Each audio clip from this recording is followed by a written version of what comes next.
Amigos de pastor, amigos? Irmãos, livro de 1 Coríntios, capítulo 15, é o maior capítulo deste livro, se não for o maior capítulo da Bíblia. É bem grande. Glória a Deus. É um capítulo com 58 versos, amém?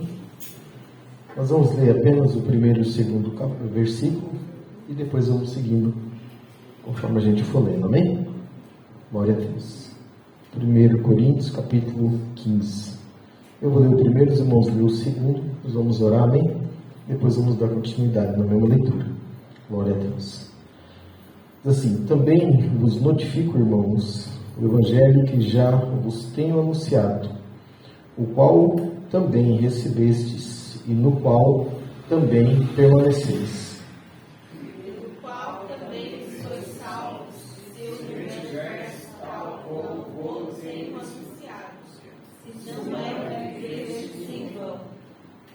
Glória a Deus. Amém? Vamos orar?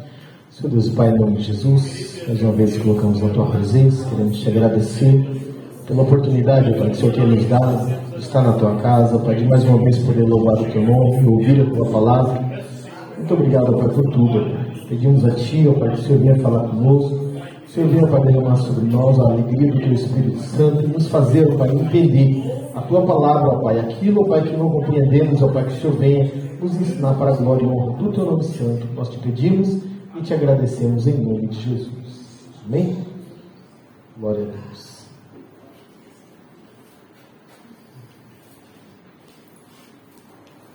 Oh, Deus querido.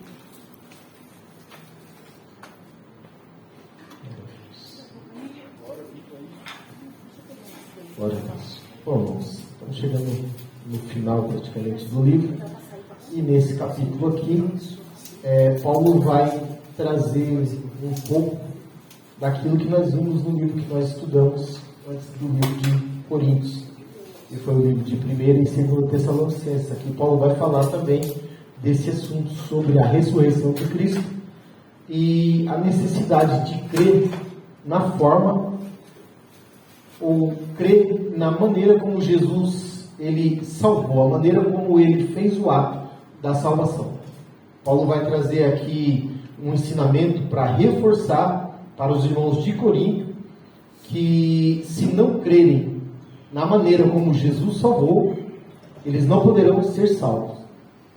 Porque Jesus ele teve que vir à terra, ele nasceu, ele viveu, ele morreu, ficou sepultado e ressuscitou. Se não crermos em tudo isso, nós não poderemos ser salvos. E um dos problemas que estava acontecendo é que algumas das pessoas ou algum grupo da igreja de Corinto estava indo por um falso ensinamento. E esse ensinamento dizia que não há ressurreição.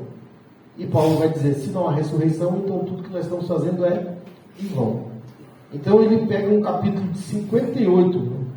Lembrando, irmãos, que Paulo não escreveu, tá? Capítulo 15, verso 1 isso, verso 2 não. Quando Paulo escreveu, irmãos, ele escreveu o livro inteiro. Não tinha separação nem de capítulo, nem de versículo. Isso daqui foi algo que estudiosos, já muitos anos, séculos depois, vieram fazer para organizar a Bíblia, tá?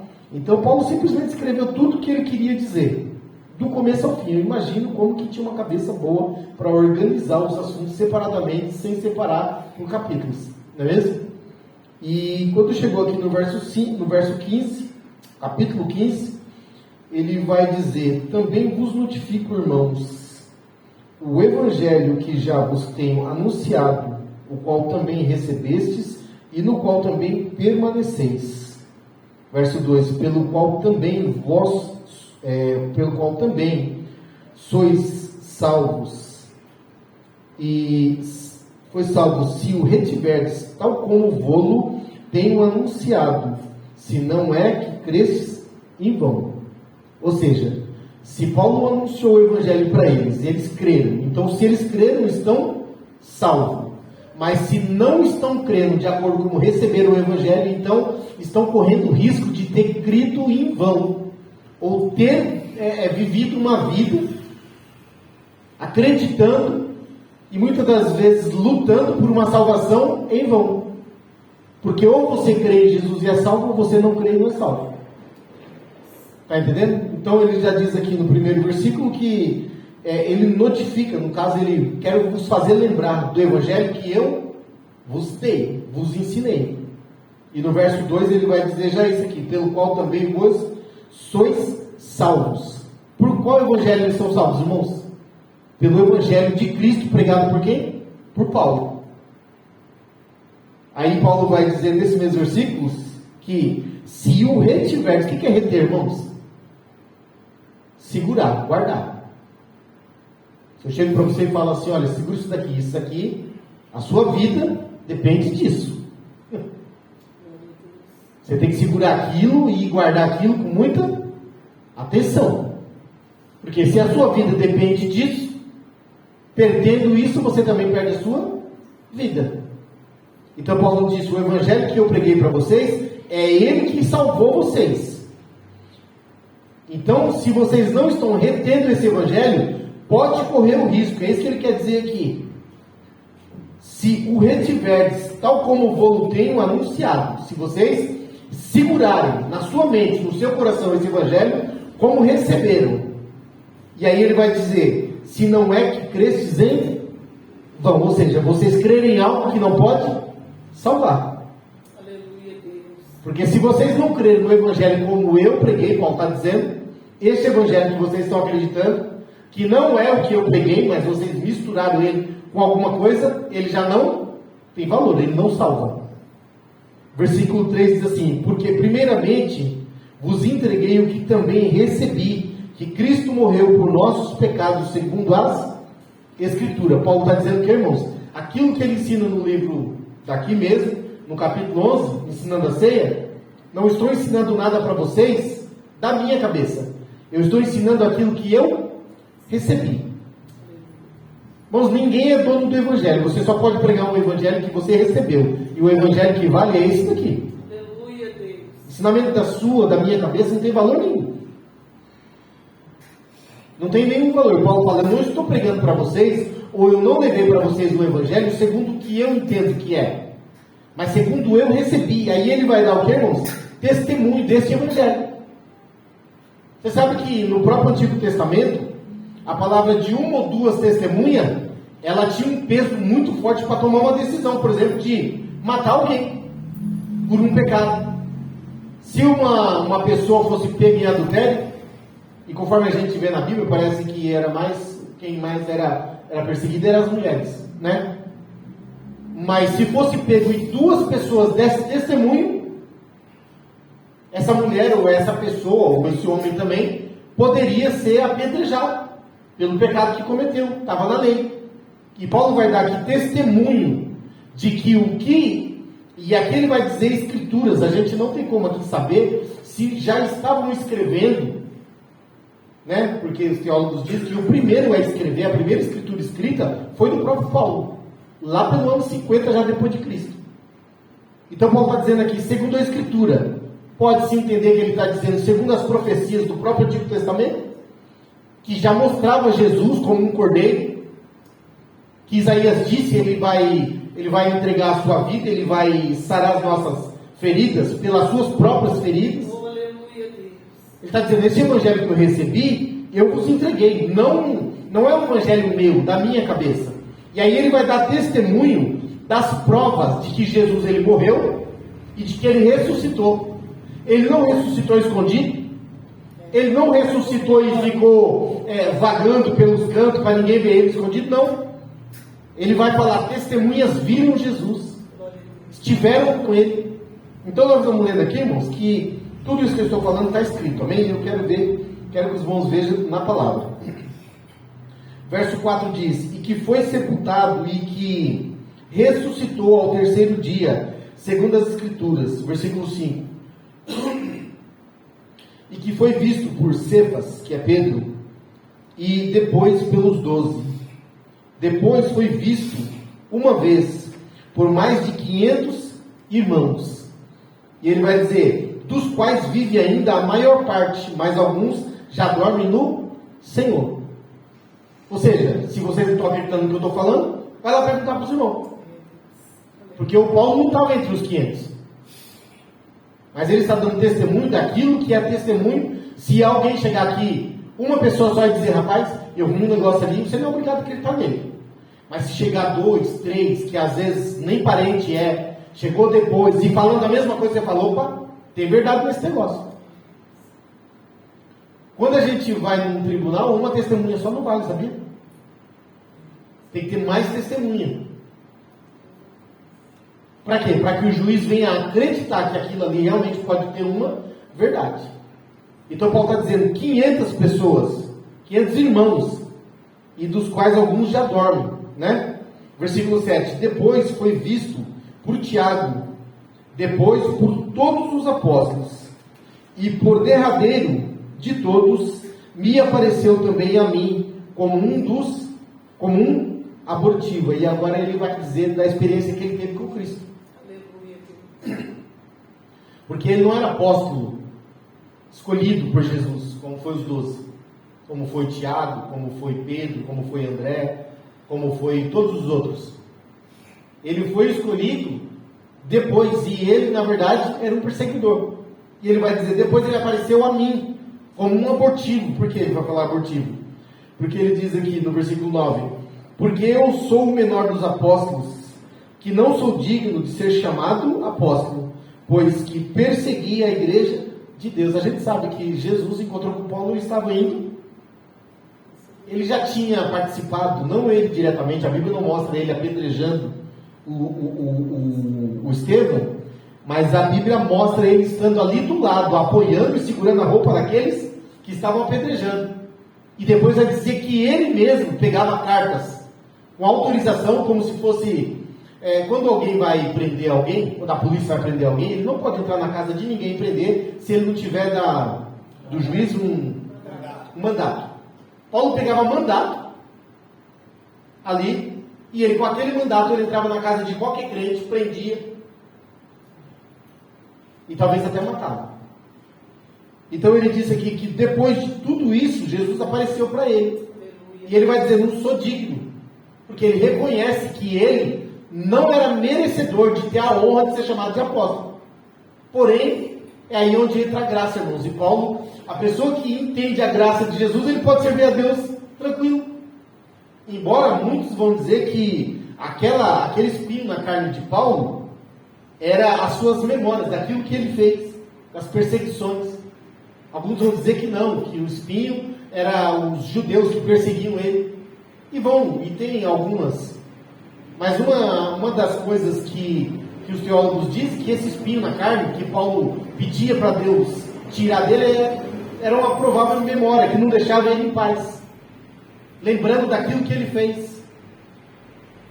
Diz que quem já assassinou alguém, ele nunca mais fica em paz. Porque quando ele dorme, as memórias vêm. E eu acredito que o remorso é uma das piores coisas de alguém carregar na sua vida. Então Paulo aqui está dizendo, eu não era merecedor, mas ele apareceu também para mim. O versículo 10 diz, mas pela graça de Deus, sou o que sou, e a sua graça para comigo não foi vã. Antes trabalhei muito mais do que todos eles, todavia, não eu, mas a graça de Deus que está comigo. Interessante isso aqui, né? Ele entende a graça, ele entende que ele realmente não é merecedor, mas se Jesus quis salvar ele, então ele aproveita a graça de Jesus para servir a Jesus intensamente. Oh, aleluia. Entende? Diz um ditado, e tem até alguns poemas e músicas, que fala que às vezes um filho adotivo valoriza muito mais o pai do que os natural. Já ouviram falar disso?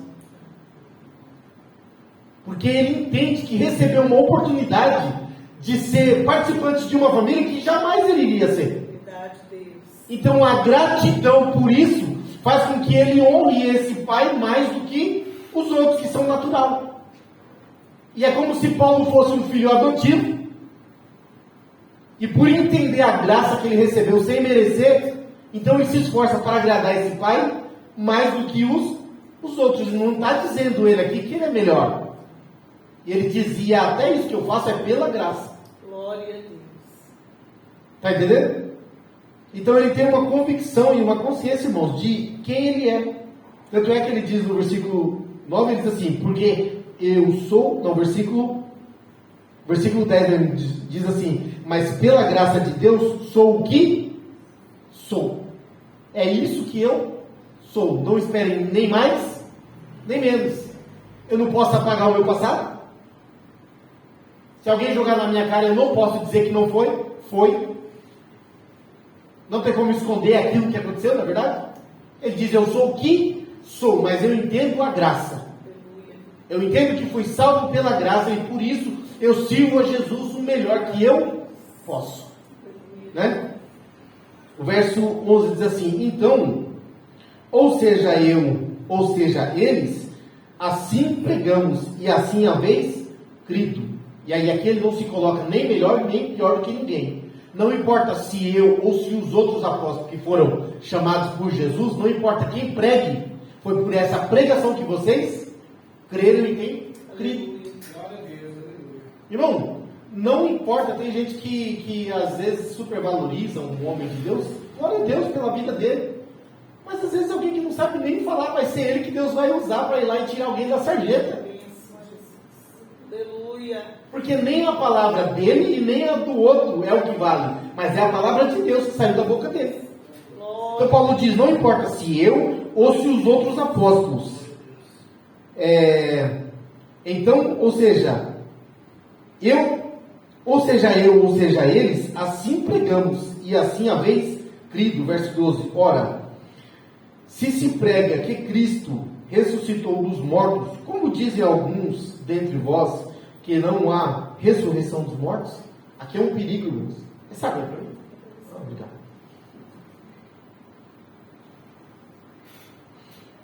Eu estava olhando aqui faz tempo para ver se tinha um copinho vazio, ainda bem que eu não meti a mão dele, porque estava cheio já. Então, irmãos, alguns dentro da igreja, isso daqui é um perigo da teologia. A teologia, irmãos, ela foi criticada durante muito tempo, mas a teologia sempre foi uma bênção. É por causa da teologia e de teólogos como Paulo, porque Paulo aqui está fazendo teologia. Um estudo da palavra de Deus para combater o falso ensino dentro da igreja. Porque uma falsa teologia, uma teologia distorcida, irmãos, ela destrói uma igreja. Ela arrebenta a fé dos irmãos.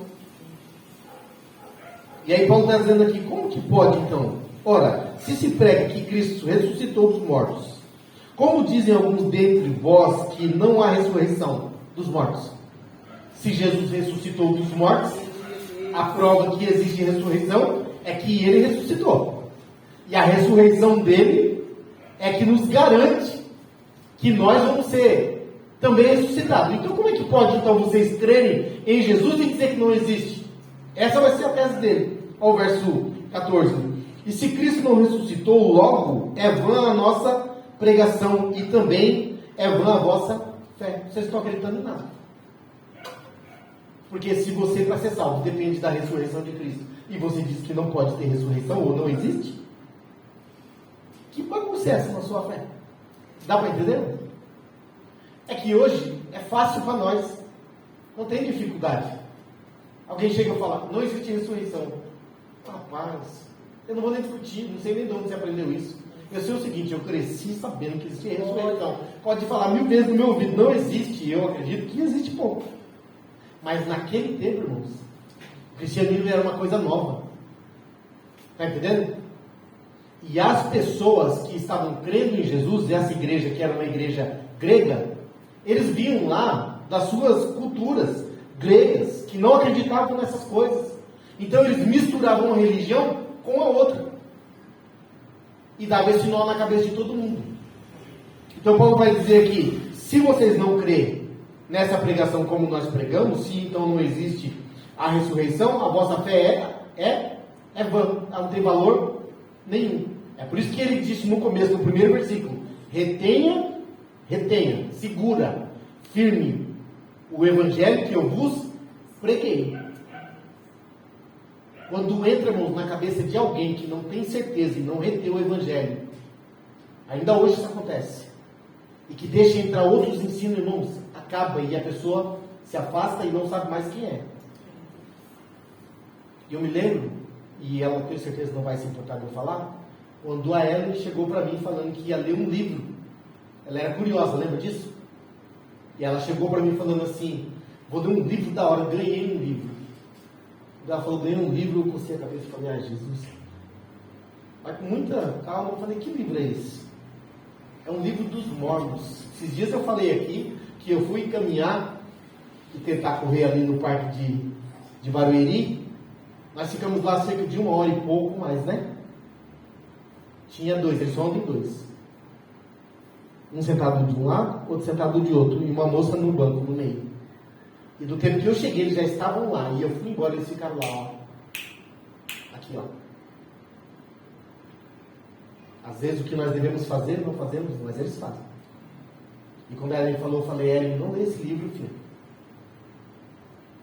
Falei, e ela estava congregando. Falei, não lê esse livro, filho, isso daí não vai ser bom para você. Não, eu vou ler por curiosidade. Eu falei, minha filha, isso é perigoso. Os ensinos que tem lá dentro vai confundir a sua cabeça. Teimou e lê. Ainda dei um livro para ela. Eu falei, eu vou te prestar um livro que é muito bom para você. Ela perdeu o meu livro. E provavelmente não leu, mas leu aquele livro. E aí, não sei se foi aquele livro que foi. Eu sei que aí foi mudando. E foi abandonando a fé. E foi abandonando e abandonou. Então, irmãos, uma teologia, porque é uma teologia, é um ensino. Se você ler aquilo ali, para quem não retém a fé e o evangelho que Paulo está falando, aquilo ali passa a fazer sentido. Bom, mas isso aqui é verdade. Você acha que alguém escreve alguma coisa, irmão, que não faz sentido? Você já viu um pescador jogar a rede sem ele saber que tem peixe? E ele é besta? Assim é o diabo.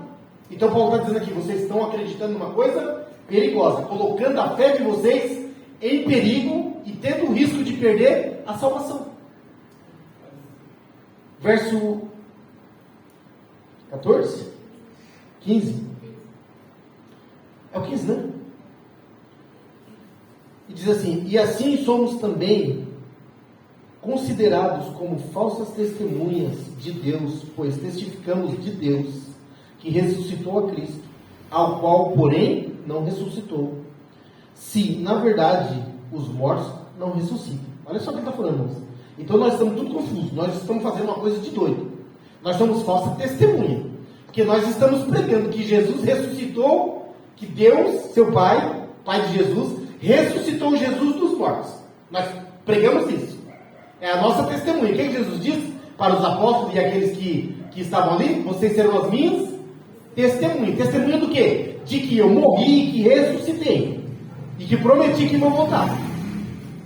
E aí Paulo diz, se eu estou pregando que Deus ressuscitou Jesus, e agora Jesus não ressuscitou, então nós estamos pregando uma mentira. Você vê, ele está fazendo uma coisa assim, tipo, quase que brincar, tipo assim, nós somos bestas então. Estou trabalhando em vão, estou enxugando gelo. Estou cavando onde não vai dar água. Né? Verso 16, porque se os mortos não ressuscitam, também Cristo não ressuscitou. É questão de lógica. Se não existe ressurreição para os mortos, não existe ressurreição para ninguém. E a tese de Paulo é essa aqui. Versículo 17. E se Cristo não ressuscitou, é vã a vossa fé, e ainda permaneceis nos vossos pecados.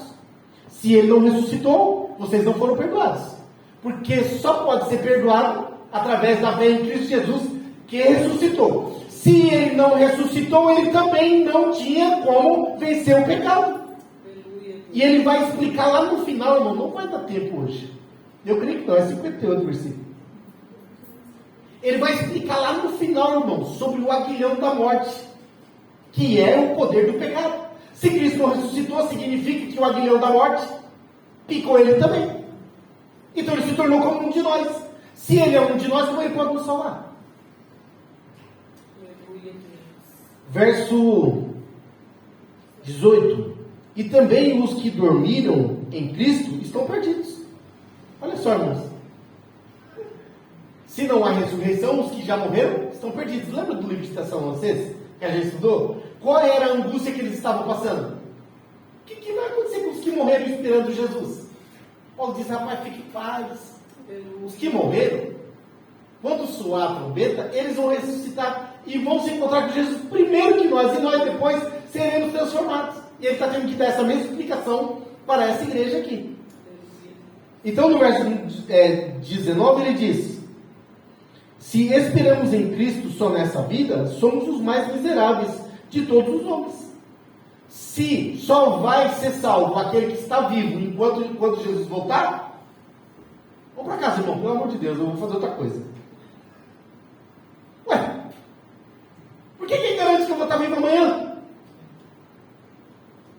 E se eu estou esperando Jesus só vivo, eu vou ter que viver quantos mil anos para poder ser salvo? Aleluia, Deus. E aí vem o salmista e diz: olha, a vida do homem é 70, quanto muito 80. Mas 80 anos para o tempo que Deus criou o mundo e que o ser humano existe, é o piscar de olho. Aleluia. Então ninguém vai se salvar. Essa é a tese de Paulo. O verso 20 diz assim: mas agora Cristo ressuscitou dos mortos e foi feito as primícias dos que dormem. Verso 21. Porque assim como a morte veio por um homem, também a ressurreição dos mortos veio por um homem. Deus fez Adão, perfeito. Adão pecou, e aí a morte entrou no mundo por causa de Adão. Né? Deus disse: maldita é a terra por causa de você. Mas qual foi a promessa? Para a serpente, e para o próprio Adão e a Eva que estavam ali? Da mulher nascerá aquele que vai pisar a cabeça da própria serpente. Quem é esse? A Bíblia vai chamar, e Paulo vai entender aqui, e chamar ele de o segundo Adão. Certo? Mais uma criatura de Deus. Jesus nasceu do homem. Ele nasceu do homem, mas não do homem com a mulher. Ou seja, Jesus foi a criação de Deus no ventre da mulher, da Maria. Certo? Não foi vamos dizer assim, uma criação de homem. Né? A gente até costuma dizer, né, quando os meninos estão ficando adolescentes, começam a querer namorar, fala: rapaz, cuidado, tu já faz o quê? Filho. Você já cria gente. Não é verdade? Mas Jesus não é criação de homem. Assim como Adão também não foi. Então Paulo está dizendo, assim como a morte entrou no mundo por um homem, que é o Adão, também ela vai ser vencida, ou a ressurreição, a primeira ressurreição, também por um homem, que é o verso 21, né? Isso. Porque assim como a morte veio por um homem, também a ressurreição dos mortos veio por um homem, que é Jesus, aquele que ressuscitou primeiro, né?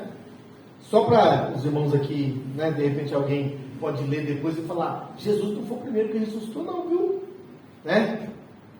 Lá no Antigo Testamento Elias ressuscitou, Eliseu ressuscitou também. Teve um homem que ressuscitou porque tocou nos ossos de Eliseu. Estava morto, jogaram na cova, encostou nos ossos de Eliseu e ressuscitou. Só que todos eles, o próprio Jesus ressuscitou quem? O filho da viúva, o Lázaro, né? A filha de Jairo, né? Porém, todos eles ressuscitaram para morrer de novo. E depois não ressuscitaram mais. Mas Jesus não, ele morreu, ressuscitou em um corpo ressurreto, em um corpo glorificado. E não morreu. E a Bíblia diz que ele subiu do jeito que ele estava. Aleluia. Essa daí é a ressurreição que Paulo está falando. É uma ressurreição com um corpo glorificado, um corpo incorruptível. E o verso 22 diz assim: porque assim como todos morrem em Adão, assim também todos serão vivificados em Cristo. Todos aqueles que creem em Cristo, creem na ressurreição de Cristo, também podem morrer tranquilamente. Porque quando Jesus voltar, será ressuscitado e não no corpo que morreu. Assim como Cristo ressuscitou com um corpo glorificado, todo servo de Deus que morreu também vai ressuscitar com um corpo glorificado. Então o que Paulo está fazendo aqui é dizendo assim: mantenham a fé de vocês como ela nasceu. Não deixe que nada entre e se misture na vossa fé e enfraqueça ela. Porque uma vez que entrou alguma coisa, irmãos, entra outra. Daqui a pouco você não está crendo mais em Jesus. Você está crendo em qualquer coisa que alguém pregue. Hoje em dia, infelizmente, tem até evangelho que não é evangelho. Ele vem parecendo o evangelho. Mas ele já não é evangelho mais. Porque a primeira coisa que o evangelho não negocia: você é salvo mediante a fé em Jesus Cristo, ponto. Ou é Jesus ou não tem salvação. Se você dizer que crê em Jesus, não é preciso de ajuda de um santo não sei o quê, ou do Buda não sei o quê, ou de alguma coisa, ou é Jesus ou não é nada. E é isso que Paulo está dizendo. Vocês vão ser ressuscitados porque Jesus ressuscitou. Se ele não ressuscitou, vocês não estão crendo em coisa nenhuma. Versículo 23. Mas cada um por sua ordem, Cristo as primícias, depois os que são de Cristo, na sua vinda. Primeiro Cristo e depois os que são de Cristo, na sua vinda. Depois virá o fim, quando tiver entregado o reino a Deus, ao Pai. E quando houver aniquilado todo o império e toda a potestade e força. Ou seja, a ressurreição da igreja é a aniquilação do mal. Porque o diabo não tem poder sobre a igreja. O diabo não tem poder sobre a igreja. Ele pode tentar derrubar os pequenos de Jesus. Mas naquele dia, irmãos, quem morreu salvo, não tem o que o diabo impedir. Ele vai ressuscitar e ponto. Está entendendo? E isso daqui é a vitória de Jesus. Ele vai entregar o reino ao Pai, entregar os filhos ao Pai. Lembra quando Jesus disse assim: olha, nenhum daqueles que o Pai me enviou, eu vou perder. Nenhum. Então a garantia, irmãos, da nossa salvação é que Jesus ressuscitou. Esse é o ponto. Verso 26. Ora, o último inimigo que há de ser aniquilado é quem? A morte. Por que nós morremos? Porque nós merecemos a morte. A Bíblia diz que a morte é o salário do pecado. Todos nós somos pecadores. Vivemos ainda em um corpo mortal. Um corpo pecador. Então, a morte é algo inevitável. Só que quem morre crendo em Jesus, na verdade, é como se não morresse.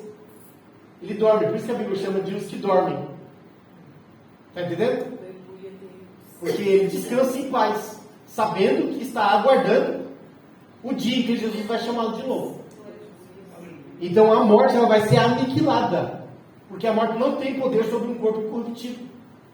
Está entendendo? Versículo 27. Porque todas as coisas sujeitou debaixo dos seus pés.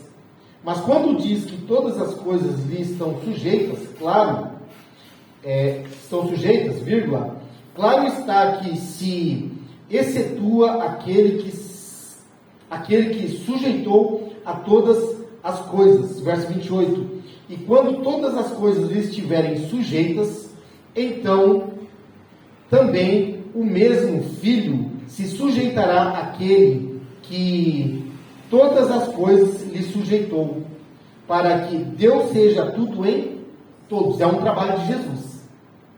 Ainda, todas as coisas não estão sujeitas. O pecado ainda está aí. Certo? O pecado ainda está aí. As pessoas ainda estão sofrendo na mão do inimigo. O inimigo ainda passando a rasteira em muita gente.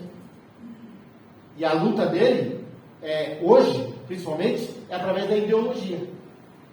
Né? Ainda está aí, eu mandei ontem no grupo da igreja, não sei se alguém leu a matéria que eu mandei, mas a perseguição às igrejas está ainda, igual era lá no Império Romano.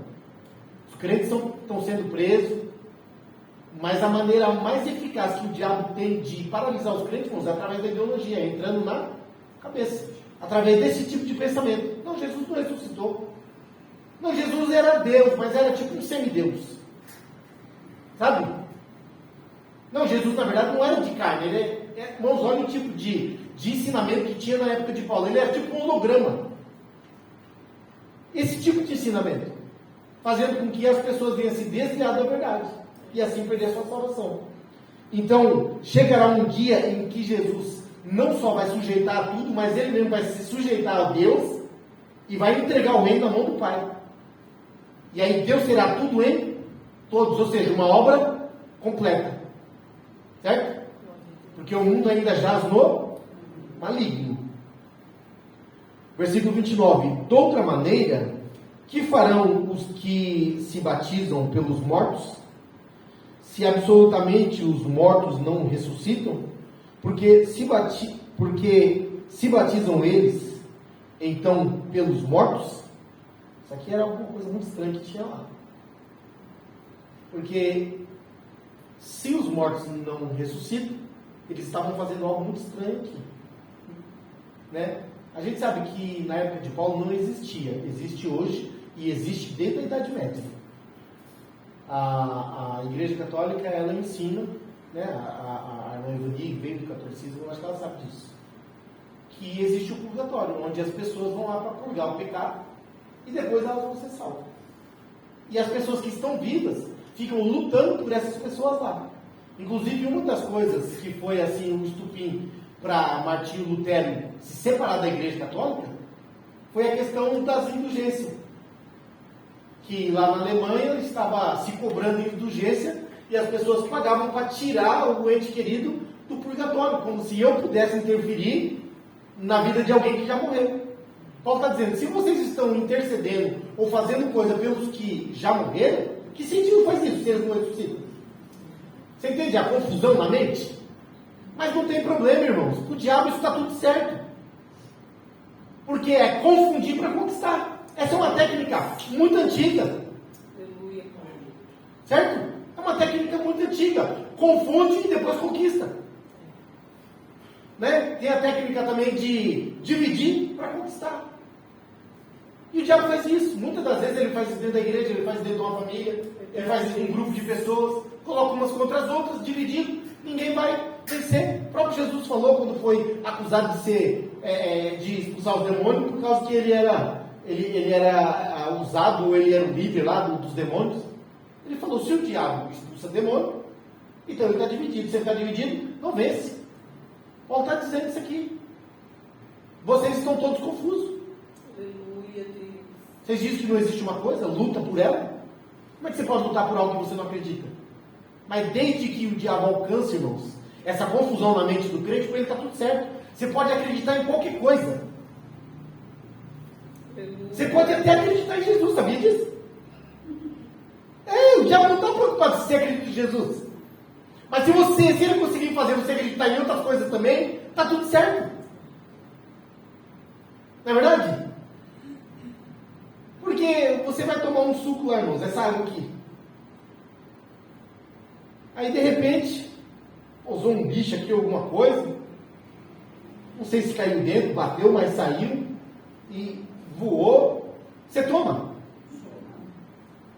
Você não toma, você fala, não, essa água ela pode estar contaminada. Certo? Mesma coisa é o evangelho, irmãos. Ou ele é puro, ou ele não é. E Paulo está querendo tirar as impurezas do meio desse povo, das ideias que está entrando dentro da igreja e fazendo com que as pessoas misturem o evangelho de Cristo com outras religiões. O verso 30, né? Porque estamos nós também, a toda hora, em perigo. É uma pergunta, né? Porque estamos também nós, toda hora em perigo? Eu protesto que cada dia morro glorificando-me em vós, irmãos, por Cristo Jesus, nosso Senhor. Verso 32. Se como homem combati em Éfeso contra as bestas, que me aproveita isso? Se os mortos não ressuscitam, comamos e bebamos, porque amanhã morreremos. Ele está dizendo, eu me glorio em Cristo, porque vocês creem em Jesus, por causa do meu trabalho. Não é que me glorio e me exibo, mas me alegro.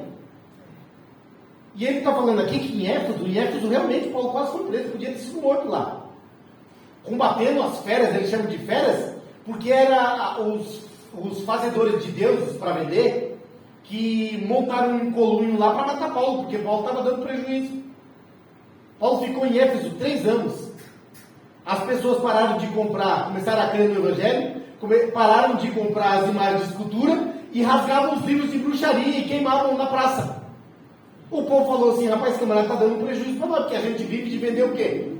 De vender livro, de vender imagem, e o povo não está comprando mais, vamos fazer aí uma trama para E Paulo quase morreu lá. Ele está dizendo aqui, lá eu combati feras. E se tudo isso eu fiz em vão, se Jesus não ressuscitou, então comamos e bebamos, e amanhã morreremos, porque tanto faz. Aleluia. Para que eu vou me abster do pecado, se não faz sentido nada disso, irmãos? Está entendendo? Hoje em dia existe, muitos falam, quando se prega e se fala sobre o inferno, sobre o castigo que virá sobre os pecadores, muitos dizem, o inferno é aqui. Não existe inferno. Então, rapaz, se existir e você descobrir depois, vai ser ruim. É melhor acreditar e fugir dele aqui do que pagar para ver. Aleluia. E muitos estão acreditando nisso. Verdade, Jesus. E aí estão vivendo desse jeito. Comamos e bebamos, porque amanhã morreremos. Então vamos aproveitar a vida. Não é? Só que, para quem crê em Jesus Cristo, sabe que Ele ressuscitou e que tudo, nada acabou, tudo vai continuar. E a Bíblia diz que os salvos terão a vida com Cristo glorificado.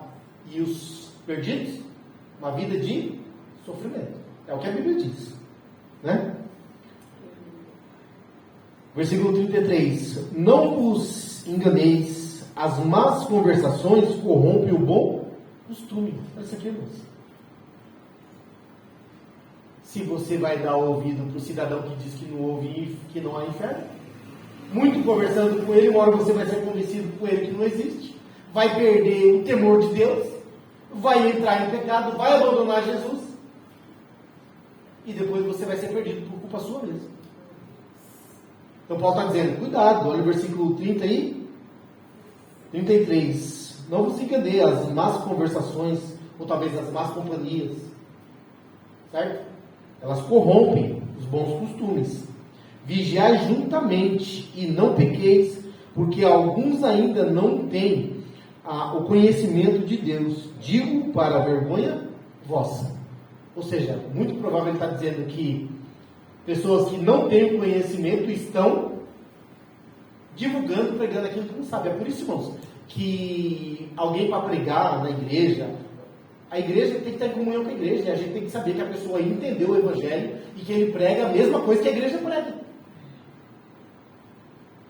Tanto de pastor, irmãos, e a gente tem que tomar cuidado. Tem igreja que o pastor nunca prega, porque a agenda da igreja é o ano todo, vem gente pregar de tudo quanto é lado.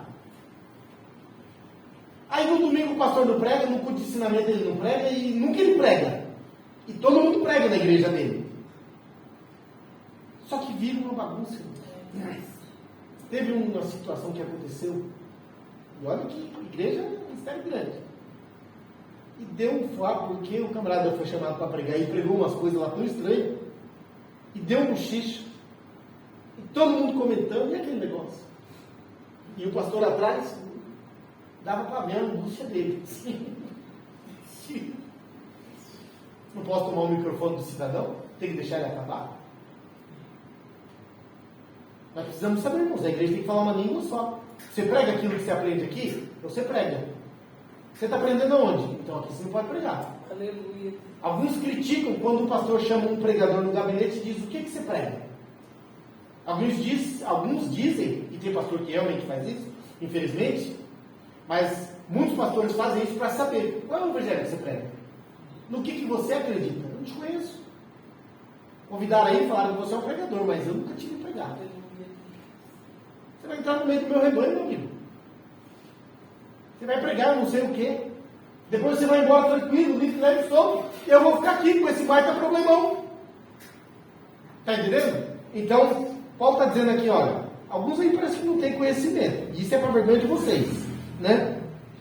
Verso 37. E quando semeias, agora ele vai fazer aqui, irmãos, uma coisa muito interessante, usar a cabeça para, olha só. E quando semeias, não semeias o corpo que há de nascer, mas simples grão, como um trigo, e doutra qualquer semente. Bom, eu pulei um versículo, né? Por isso que eu estou vendo que ele não está fazendo muito sentido. Nem 2, né? Hã? É o 34? Não, o 34 eu li. É o 35. Ó, o 35 diz assim: mas alguém dirá, como ressuscitarão os mortos? E com que corpo virão? É uma pergunta de pessoas que não olham pela fé, certo? Pessoas carnais querendo entender o mundo espiritual pelos olhos carnais. Isso não vai acontecer nunca. O próprio Paulo diz, olha, as coisas espirituais são discernidas espiritualmente, não carnalmente. Mas ele vai trazer aqui uma explicação que só não entende quem ele quiser. Olha que interessante, aí o verso 36 diz: insensato, o que tu semeia não é vivificado se primeiro não morrer. Se você colocar um grão de feijão e ele dentro da terra ele não morrer, ele não nasce nada. Ele fica lá do jeitinho que entrou. Aí verso 37. E quando semeias, não semeias o corpo que há de nascer, mas o simples grão, como de trigo, ou de outra qualquer semente. Vamos continuar. Mas Deus dá-lhe o corpo como quer, e a cada semente o seu próprio corpo. Nem toda a carne é a mesma carne, mas nem toda a carne é uma mesma carne, mas uma é a carne dos homens, e outra a carne dos animais, e outra a dos peixes, e outra das aves. E há corpos celestes e corpos terrestres, mas uma é a glória dos celestes e outra dos terrestres. Uma é a glória do sol e outra a glória da lua, e outra a glória das estrelas, porque uma estrela difere em glória de outra estrela. Assim também a ressurreição dos mortos, semeia-se o corpo em corrupção, ressuscitará em incorrupção. Olha só o que Paulo tinha, por isso que Pedro falou, Paulo escreve uns negócios difíceis de entender, mas olha, ele está comparando o corpo do ser humano com uma semente. Você pega uma semente de abacate, você pega uma semente de manga, você pega uma semente de feijão, põe na terra, uma sementinha só, ela morre. Quando ela nasce um corpo totalmente diferente. Ela nasce um ramo, que depois vai dar o fruto da mesma coisa que Paulo, é como se Paulo estivesse dizendo assim, aquela semente, como que pode nascer aquele corpo de árvore? Como é que você pode explicar? Uma semente na terra e nasce tudo aquilo. Você pode explicar isso? Não pode. Paulo está dizendo que Deus tem o poder de fazer uma sementezinha que você enfia na terra, nascer aquele corpo de uma árvore, e esse Deus não tem poder de semear um corpo corruptível nosso e fazer nascer um corpo incorruptível? Você entende? Você acredita que nasce um pé de abacate de um caroço, mas você não acredita que Deus pode fazer o nosso corpo, que foi sepultado e é corruptível, nascer incorruptível, algo totalmente diferente. Essa é a tese de Paulo. Vocês não entendem uma coisa e querem entender da outra. Está entendendo? Você diz que, tudo bem, uma árvore pode nascer, mas alguém ressuscitar com um corpo perfeito, transformado, isso não pode acontecer. Aleluia, Deus. Então ele está tentando, de uma forma humana, trazer uma explicação de algo sobrenatural. Só que eu vou dizer uma coisa, irmãos. Infelizmente, não sei se você já caiu numa dessas. Dá vontade de você falar assim, olha, você vai para onde você quiser, até para o inferno. Eu não troco mais uma palavra com você, meu filho. Você não quer crer. É isso. Eu posso fazer chover. Eu posso orar e os anjos do céu aparecer. No final você vai dizer, então, mas sabe o que é?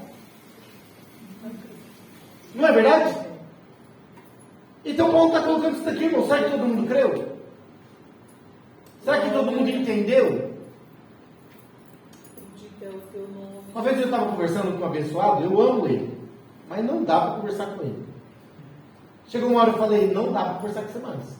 Acabou. Não, mas eu tenho uma pergunta. Eu falei, não, cada resposta que eu te dou já era mais 5 perguntas. Falei, você não quer crer. Aleluia, Deus. Não é porque Deus não existe. Não é porque Jesus não ressuscitou. Não é porque Ele não salva, é porque você não quer crer. A decisão é sua. A Bíblia diz que cada um dará conta da sua própria vida. Eu posso explicar. Paulo está se esforçando demais aqui para explicar. Mas quem crê, irmãos, vai acreditar simplesmente você falar, você sabia que Jesus morreu, ressuscitou, e ele vai vir buscar outros? É mesmo? Pô, eu quero também ir para o céu. Você fala, mas eu vou te explicar, nem precisa. Eu também quero. Não é verdade? E para outros, irmãos, você só falta fazer chover que ele mete. Não adianta. Eu estou vendo o esforço de Paulo, é isso que eu estou vendo. Versículo 43 diz assim: semeia-se em ignomia, ressuscita em glória, semeia-se em fraqueza, ressuscita em vigor. Uma semente tem valor, irmãos? Quando você chupa uma laranja, a raiva que dá é quando você pega o caroço, não é verdade? Se pudesse a gente dizer, olha, já podia ter inventado igual a uva, uma laranja sem caroço. Porque o caroço não tem valor nenhum para nós. Só atrapalha chupar a uva. Falei para a galera agora, esse ano agora, comprou uma caixa de uva, eu não chupava uva de jeito nenhum. Porque na minha cabeça tinha que arrancar os caroços. Quando arranca os caroços, ela zeta. Esse ano eu peguei uma e falei, vou tentar fazer o que todo mundo fala. Chupa dentro. Isso aqui é bom. Chupa dentro. A caixa de uva acabou, irmão. Falei para a galera, aprendi a comer uva. É só ignorar o caroço. Certo? Paulo está dizendo, o caroço não tem valor nenhum. Planta-se ele lá, ou joga fora. Mas planta-se um caroço que não tem valor nenhum e nasce algo muito valioso. Assim é o corpo do ser humano. Morre em corrupção, pecador, não presta para nada. Vamos, a gente chora e chora no velório. Chora. Daqui a pouco alguém já vem e fala assim, eu acho melhor logo a se adiantar. Começou a ficar um cheiro esquisito. Aí você chora e fala, te amava, mas vai embora. Não é verdade? Porque o corpo não tem valor nenhum. Vai apodrecer, vai feder. Só que Paulo está dizendo que o corpo de um santo que creu em Jesus, irmãos, foi sepultado ali, em vergonha, em fraqueza, mostrando que não tem valor nenhum. O camarada pode ser o fortão, pode ser o que for, o corajoso, pode ser o Superman. Morreu, nada. Mas, quando Jesus ressuscitar, aleluia, vai ressuscitar um corpo glorioso, glorificado. O verso 45 diz assim: assim está também escrito: o primeiro homem, Adão, foi feito em alma vivente, o último Adão em espírito vivificante. Certo? Um em carne e o outro em espírito. Mas não é primeiro o espiritual, senão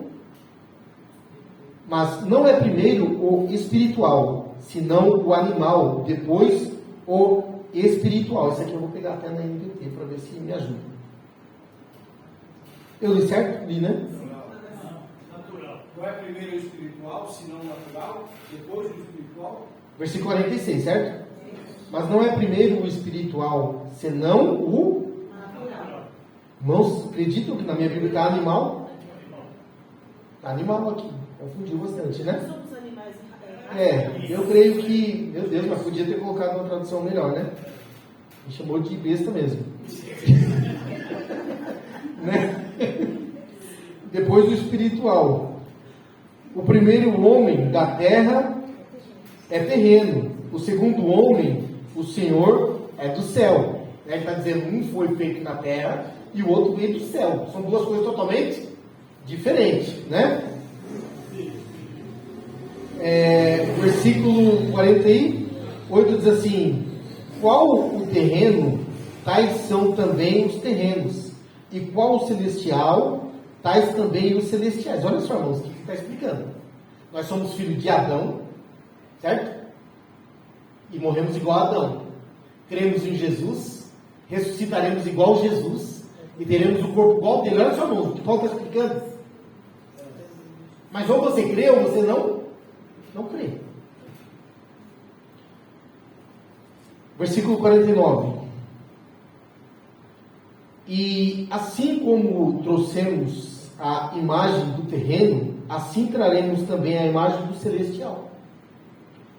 E agora digo isso, irmãos, que irmãos, que carne e sangue não pode herdar o reino de Deus, nem a corrupção herda a incorrupção. Eu aqui vos digo um mistério. Na verdade, nem todos dormiremos. Aqui ele vai entrar, irmãos, lá no que ele ensinou no livro de 1ª e 2ª Tessalonicenses. Ele vai falar exatamente a mesma coisa. Aí ele vai dizer aquele segredo lá, que ele passou lá. Ele vai falar de um jeito diferente, mas é a mesma coisa. O ensino é o mesmo. E ele diz aqui, 51. Eis que vos digo um mistério. Na verdade, nem todos dormiremos, mas todos seremos transformados. Num momento, num abrir e fechar de olhos, antes da última trombeta. Porque a trombeta soará, e os mortos ressuscitarão incorruptível, e nós seremos transformados. A mesma coisa que ele ensinou no livro de Tessalonicenses, porque eles precisavam desse ensino. Eles estavam vivendo, servindo a Jesus, e lá Paulo elogia eles. Vocês estão servindo a Jesus, e vocês estão firmes, porém há algumas dúvidas. Eu preciso tirar essas dúvidas, porque alguns estão preocupados. O que vai acontecer com aqueles que morreram e Jesus não voltou?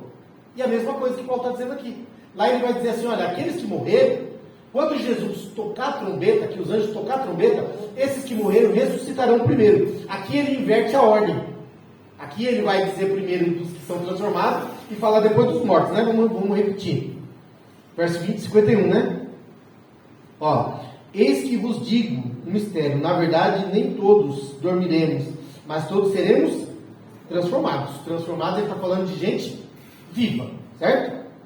No momento, num abrir e fechar de olhos, ante a última trombeta, porque a trombeta soará. E aí agora ele vai dizer, e os mortos ressuscitarão incorruptíveis, e nós seremos transformados. Aqui ele não fala a ordem no sentido que ele falou lá.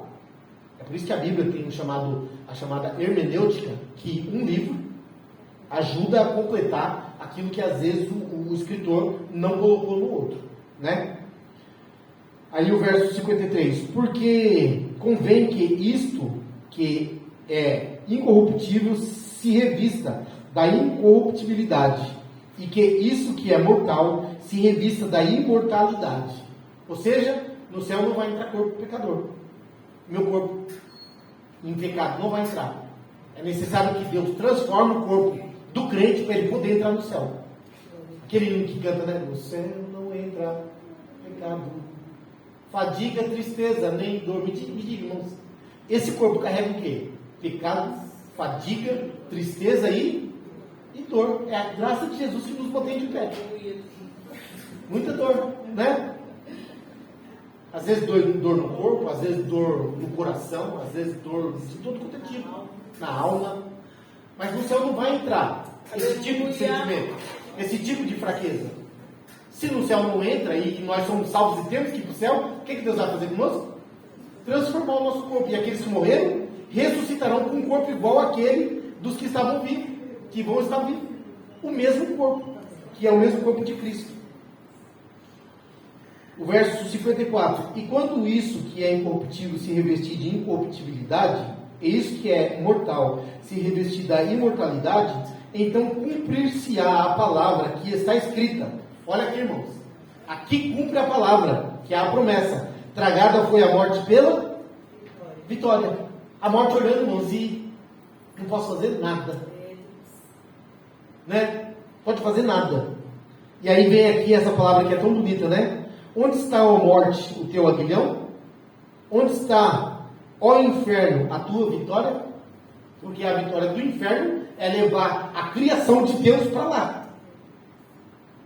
Né? A vitória do inferno é levar aqueles que Deus criaram, as suas criaturas, para lá. E aqui, os salvos, e Jesus vai poder dizer, falar, e aí morte? Onde é que está o teu aguilhão? O teu poder? E aí vai olhar para o inferno e falar, e inferno? Onde é que está a tua vitória? Aleluia. Por quê? Porque contra o justo, irmãos, ninguém pode fazer nada. Glória. Nessa terra, o justo sofre. Porque nessa terra, ela não é julgada com... A justiça não é justa. Certo? Então você não é julgado com justiça. Mas a Bíblia diz que Deus, ele é justo. E ele não impõe sobre um justo nenhum tipo de condenação. Lá em Romanos 8 diz: nenhuma condenação há para os que estão em Cristo Jesus. Então toda a igreja vai poder dizer na cara da morte, na cara do inferno. Fala aí. Glória. Né? É igual quando eu era moleque, mas eu era dos que defendia. Mas às vezes você estava sozinho ali, ficava igual um cachorrinho com daquele monte assim, junto aqueles moleques querendo bater, né? Aí você ficava ali, todo, né? Sem pianinho, nem falava nada, cabecinha baixa, para não apanhar, né? Aí de repente chegavam os seus irmãos, chegava a sua turma, e aí a sua turma era grande. Aí eles percebiam, aí você já se crescia. Eu falava, e aí, vem agora, né? Acho que vai ser mais ou menos por aí, né, irmãos? Os crentes olhando e falando, e aí, morte? A gente que vivia correndo de você, pedindo pelo amor de Deus, não faz uma coisa dessa, né? Quando alguém fica doente, irmãos, que tem risco de morte, o que faz? Corre para a igreja, pede oração, fica humilde, não é verdade, irmãos? Fala a verdade. Fica humilde, repensa a vida, né? Pede perdão. Por quê? Medo da morte. A morte assusta, irmãos. Ninguém nasceu para morrer. Deus fez o homem para ele viver. Não é verdade? A morte assusta. Não é verdade? O pastor Geraldo orou esse dia, contando aqui. Estava sentindo muita dor. Falou, Senhor, dá uma resposta aí. Me ajuda. E a irmã Eunice sonhou. Acho que fazendo o enterro dele, e era tão real. Aí eu falei para ele, quase que Deus resolve o seu problema, né? Mas ele falou, não, Senhor, não era desse jeito que eu estava falando. Irmãos, ninguém quer morrer, nem quem está em cima de uma cama do sofrimento quer. Ele quer ser curado e levantar e viver. Não é verdade? Mas naquele dia, irmãos, a morte vai perder a sua força, perder o seu poder. Verso 56 diz assim: ora, o aguilhão da morte é o pecado, e a força do pecado é a lei. Né? Paulo vai dizer que a lei me enganou. Que quando ele conhecia a lei, ele pensou, agora eu posso ser salvo, sei o caminho. E aí, quando ele descobriu que não tinha poder para vencer o pecado, ele percebeu que a lei, na verdade, não salvava, mas condenava. Ninguém pode ser justo quando está errado. Não é verdade? Se você está errado, você está errado. Não adianta você bater o pé e dizer eu estou certo. Quem está errado. E ele está dizendo aqui, o aguilhão da morte é o pecado. O diabo chega e fala assim, ele pecou. Não se arrependeu? Não crê em Jesus? Você vai levar ele para o céu? O diabo tem, irmãos. A questão entre Deus, o diabo e Jesus é uma questão jurídica. O diabo é o promotor. Ele pecou, você vai absolver ele? Camarada é um pecador. Você vai levar ele para o céu? Ele só pode ser absolvido e ser considerado justo quando ele crê em Jesus. Aí o diabo fala, mas ele pecou. Jesus diz, mas eu paguei o preço. Oh, aleluia. Eu tenho poder para pagar o que ele fez. O ladrão da cruz experimentou isso. Creu em Jesus. Já foi o primeiro a morrer e fica esperando. Não é verdade? O outro não creu, morreu em angústia e vai esperar o julgamento final e aquilo que a Bíblia chama de segunda morte, que é pior do que a primeira. Então, irmãos, o pecado ele tem poder, o aguilhão da morte ele tem poder por quê? Por causa do pecado. E a lei, na verdade, é aquilo que nos condena. E o que nos livra da lei e do aguilhão da morte é Cristo e mais nada. É por isso que Paulo está falando. Vocês estão brincando com fogo. Vocês estão deixando de acreditar naquilo que vos salva. Dizendo que Jesus não ressuscitou. Vamos lá. 57, né? Vai acabar, irmãos? Eu não acredito. Acabou. Mas graças a Deus que nos dá a vitória por nosso Senhor Jesus Cristo. Verso 58. Porquanto, meus amados irmãos, sede firmes e constantes, sempre abundantes na obra do Senhor, sabendo que o vosso trabalho não é vão no Senhor. Às vezes, irmãos, a gente pode cair no risco de começar a ficar vacilante. Brincando, não se brinca, irmãos. Deus nos deu uma vida e Ele nos responsabilizou pela própria vida. E a única forma de alguém entrar no céu, irmãos, é crendo em Jesus. Jesus nasceu, morreu e ressuscitou. Nada fora disso tem poder, irmãos. Nada fora disso tem poder. Então temos que tomar cuidado. O evangelho, ele tem que ser puro. Para ele ter valor, ele tem que ser puro. Amém? Deus abençoe a igreja em nome de Jesus.